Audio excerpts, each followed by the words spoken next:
మహిమకు పాత్రుడవైన మా యేసు ప్రభువా, ఈ ఉదయకాలమందు మట్టివారమైన మమ్ములను మహిమగా మార్చుటకు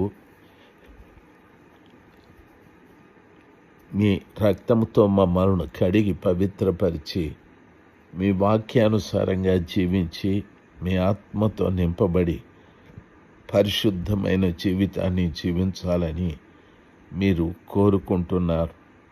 మమ్మల్ని అందరినీ కూడా ఆ రీతిగా జీవించాలని, జీవింపచేయాలని మీ ఆశ.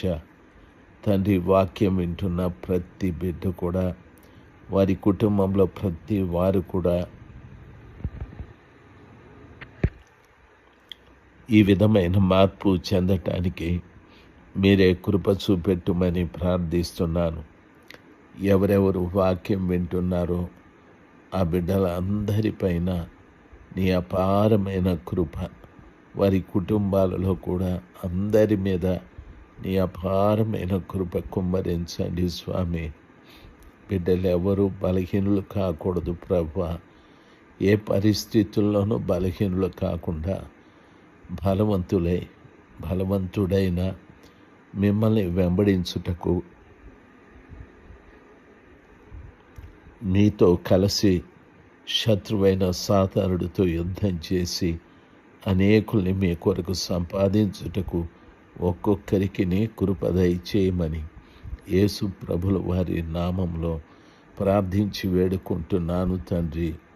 Amen, amen. ఏప్రిల్ మాసం 23వ తారీఖు 2026 గురువారం. నెహెమ్యా గ్రంథము 8వ అధ్యాయం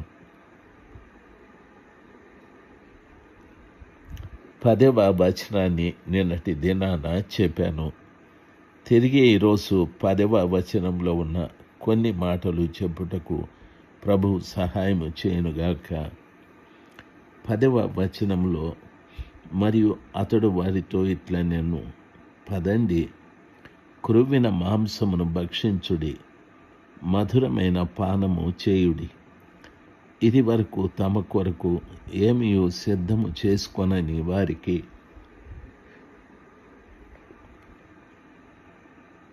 వంతులు పంపించండి.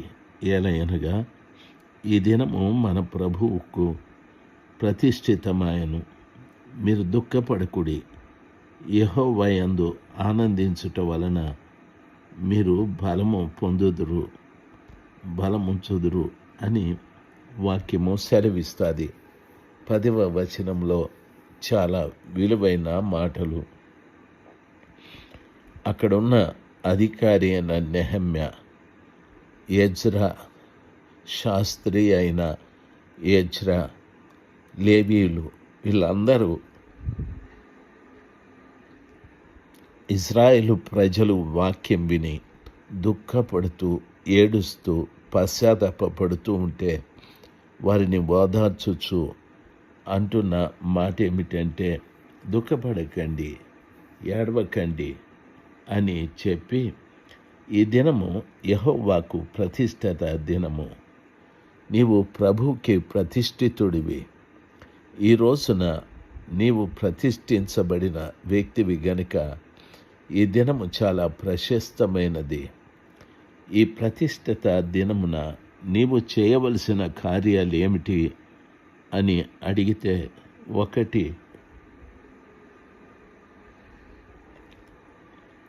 ఆయన చెప్పిన మాట, క్రొవ్విన మాంసమును భక్షించండి, మధురమైన పానము చేయండి. ఇది వరకు మన కొరకు ఏమీ సిద్ధము చేసుకొనని వారికి వంతులు పంపించండి. క్రొవ్విన వాటిని తినండి, మధురమైన పానము చేయండి. ప్రియులారా, పరిశుద్ధ గ్రంథమైన బైబిల్లో ఆదికాండము 45వ అధ్యాయం 18వ వచనములో చదువుకుంటే దేవుని వాక్యము ఈ రీతిగా సెలవిస్తుంది. బైబిల్లో చెప్పబడినటువంటి మాట చూడండి. దేవుని వాక్యము ఆదికాండము 45వ అధ్యాయం 18వ వచనంలో ఈ రీతిగా రాయబడి ఉంది. మీ తండ్రిని మీ ఇంటి వారిని వెంటబెట్టుకుని నా యొద్దకు రండి, ఐగుప్తు దేశమందలి మంచి వస్తువులను మీకిచ్చెదను. ఈ దేశము యొక్క సారమును మీరు అనుభవించెదరు. నీకు ఆజ్ఞ అయినది కదా, దీని చేయుడి. మీ పిల్లల కొరకు మీ భార్యల కొరకును ఐగుప్తులో నుండి బండ్లు తీసుకొని పోయి మీ తండ్రిని వెంటబెట్టుకొని రండి అని యోసేపు తన అన్నలతో సహోదరులతో చెప్తున్న మాట. ప్రియులారా, గమనించాలి. ఈ వాక్యంలో చెప్పబడిన మాట ఏమిటంటే, ప్రియులారా, ఐగుప్తు దేశమందలి మంచి వస్తువులను మీకు ఇచ్చేదను అంటే సమృద్ధి. క్రొవ్వు అనేటటువంటి ఒక మాటకు అర్థము సమృద్ధి అని అర్థం. సర్వశక్తిమంతుడైనటువంటి దేవుడు తన పిల్లలకు సమృద్ధిని ఇవ్వాలని ఆశ. దేవుడు ఇచ్చే సంపద, సమృద్ధి, ఆశీర్వాదాన్ని మనము కాలదనుకోకూడదు. యోసేపు వారికి ఇచ్చినటువంటి ఆ మాట ప్రకారంగా వారందరూ కూడా ఐగుప్తు నుండి బండ్లను తీసుకొని వెళ్ళి వారి తండ్రిని, వారికున్న పరివారం అంతటిని, భార్యల్ని, పిల్లల్ని అందరినీ కూడా వెనక్కి తీసుకొని వచ్చారు. ఐగుప్తు దేశంలో ఒక సారవంతమైన ప్రదేశంలో వారు ఉండుటకు ఫరో అనుమతించాడు. దాని పేరు గోషెను. ఆ రీతిగా యోసేపు మాట విని వచ్చిన వారు సమృద్ధిగా బ్రతికారు.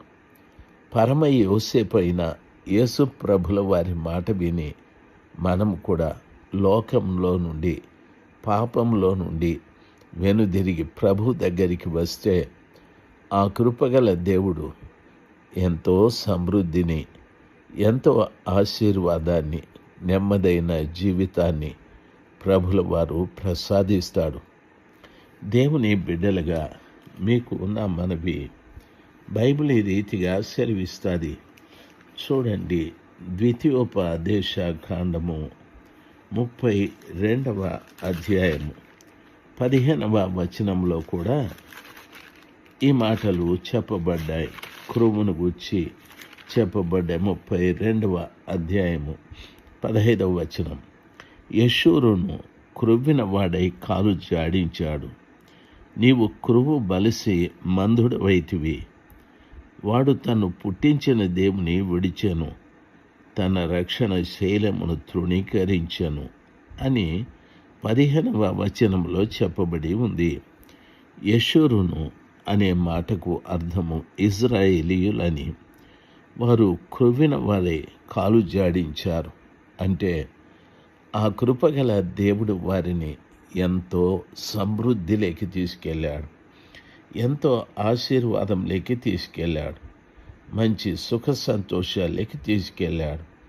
అయితే వాడు క్రొవ్విన వాడై కాలు జాడించాడు అంటే దాని అర్థం గర్వపడ్డాడు అని అర్థం. తాను గర్వపడి మందుడైపోయాడు. తను పుట్టించిన దేవుని విడిచిపెట్టాడు. తన రక్షణ శైలమును తృణీకరించాడు. తనకు రక్షణగా ఉన్న ఆ దేవుణ్ణి, తరువాత తను పుట్టించిన ఆ దేవుణ్ణి విడిచిపెట్టాడు.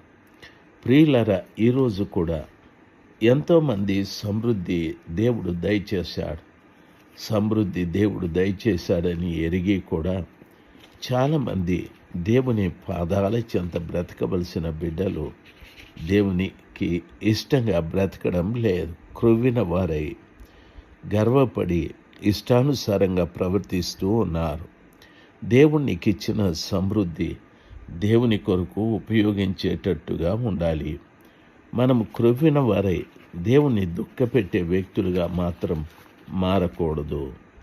యెషయా గ్రంథము 6వ అధ్యాయం 10వ వచనంలో వారు కన్నులతో చూచి, చెవులతో విని, హృదయంతో గ్రహించి, మనసు మార్చుకొని స్వస్థత పొందకపోవునట్లు ఈ జనులు హృదయము క్రొవ్వు చేసి వారి చెవులు మందపరిచి వారి కన్నులు మూయించుమని చెప్పాడు అని వాక్యము సెలవిస్తారు. కాబట్టి చాలామంది ప్రజలు ప్రియులారా, సర్వశక్తిమంతుడైన దేవుడిచ్చిన ఆశీర్వాదాన్ని పూర్తిగా తిరస్కరించి ఇష్టానుసారంగా ప్రవర్తించడం ప్రారంభించారు. అటువంటి కార్యాన్ని మనం చేయకూడదు. మహోన్నతుడైన దేవునికి మనము ఇష్టంగా బ్రతికేవారుగా, మనకున్న సమస్తాన్ని ప్రభుల వారికి సమర్పించే వారంగా మనము ఉండాలి. ఆ రీతిగా చేసి మహోన్నతుడైన దేవునికి మహిమ తెచ్చే బిడ్డలుగా మనం ఉండాలి. దేవుని పిల్లలు మీరు గమనించాలి. క్రొవ్వు అనేది సమృద్ధికి సూచన. దేవుడు నీకు ఇచ్చిన సమృద్ధి, ఆరోగ్యం కానీ, ఆ తర్వాత ఐశ్వర్యం కానీ, నీ తెలివితేటలు కానీ, నీకున్న తలాంతులు కానీ, నీకున్న డబ్బు కానీ, అవన్నీ కూడా దేవుని కొరకు, నీ సమయము కూడా దేవుని కొరకు ఉపయోగించే ఒక వ్యక్తిగా నీవు మారాలని ప్రభువు నామమున నీకు మనవి చేసుకుంటూ ఉన్నాను. దేవుని కృప మీ అందరికీ తోడుగా ఉండునుగాక. Amen, amen.